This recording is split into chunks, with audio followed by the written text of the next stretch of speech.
In a major breaking story today, we're learning new details of Donald Trump's unprecedented effort to nullify the results of a free and fair election.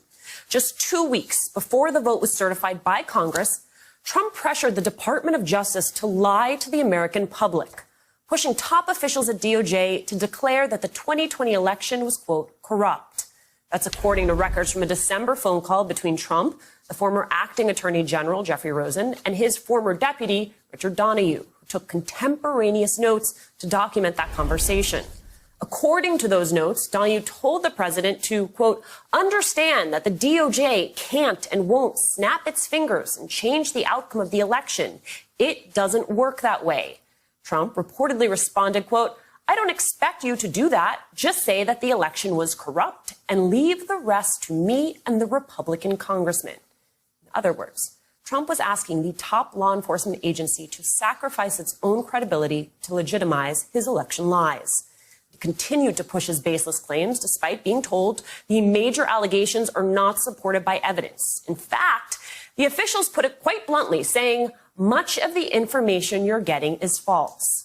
For instance, Trump claimed on that call that the error rate in the ballot count in Michigan was 68%. But in reality, according to the Justice Department, it was less than 1/100%.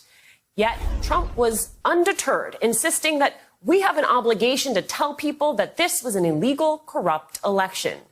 And this wasn't some idle request. He made clear their jobs were on the line if they refused to do his bidding, telling them that, quote, people want me to replace DOJ leadership. Yeah, Glenn, I want to underscore some of the language there. Leave the rest to me. What does that suggest to you?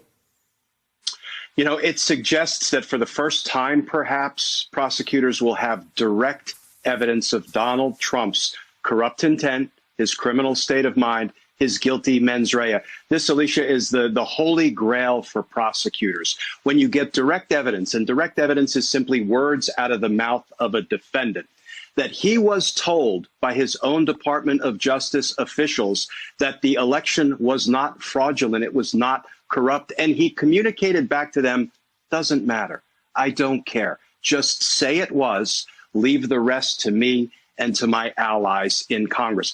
This really does provide a new level of incriminating information, and it goes right to the heart of what is sometimes the most difficult element to prove: corrupt intent.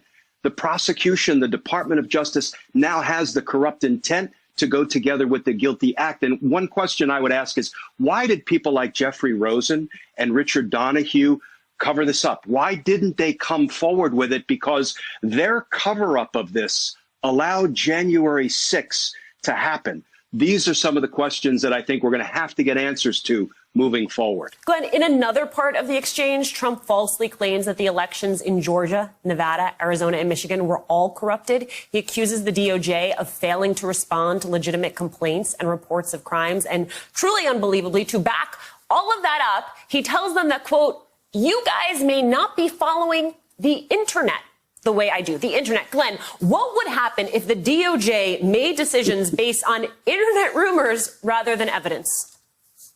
Well, they wouldn't win a lot of cases because what we see on the internet rarely translates to admissible evidence in a court of law.